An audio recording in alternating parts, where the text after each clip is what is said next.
It-tisħiħ ta' relazzjonijiet tal-isfijiet Maltin mal-kleru ta' Garissa hi waħda mill-prijoritajiet prinċipali ta' Patri Joe Alessandro li fl-imnarja ta' din is-sena ntażel bħala isqof koadjatur ta' Garissa fil-Kenja. L-ordinazzjoni episkopali se ssir fl-aħħar ta' dan ix-xahar u l-isqof elett wasal Malta fl-aħħar sigħat. Patri Alessandro kien nominat mill-Papa Benedittu XVI biex iservi f'din il-kariga u diġà serva għal dawn l-aħħar sentejn bħala vigarju ta' din id-dijoċesi fil-Kenja. Patri Joe Alessandro Kapuċċin se jkun qed jgħin lill-isqof Malti wkoll Kapuċċin Pawlu Darmanin fil-ħidma missjonarja tagħhom fid-dijoċesi Kenjana.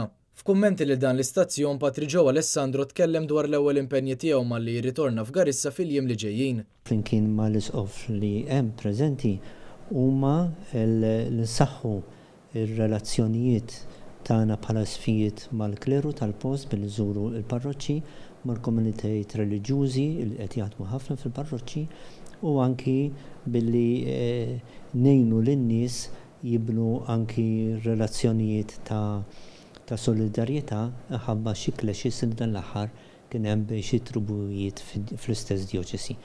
Nittamaw u aħna nitolbu li dawn il-prioritajiet flimkien ma' oħrajn pereżempju ta' vokazzjonijiet u affarijiet oħra ikunu msaħħin permezz tat-talb kemm fid-dijoċesi stess u anki minnkom il-telespettaturi. L-ordinazzjoni episkopali tal-Kapuċċin Joe Alessandro se ssir fil-Konkatedral ta' San Ġwanni l-Belt is-Sibt 29 ta' Settembru fid-9:30 ta' filgħodu. Lejlet l-ordinazzjoni episkopali l-ġimgħa 28 ta' Settembru se ssir velja ta' talb li se titmexxa mill-isqof Pawlu Darmanin fil-Knisja tas-Seleb Imqaddes fil-Furjana fejn in-Nunzju Apostoliku se jbierek l-insinji episkopali.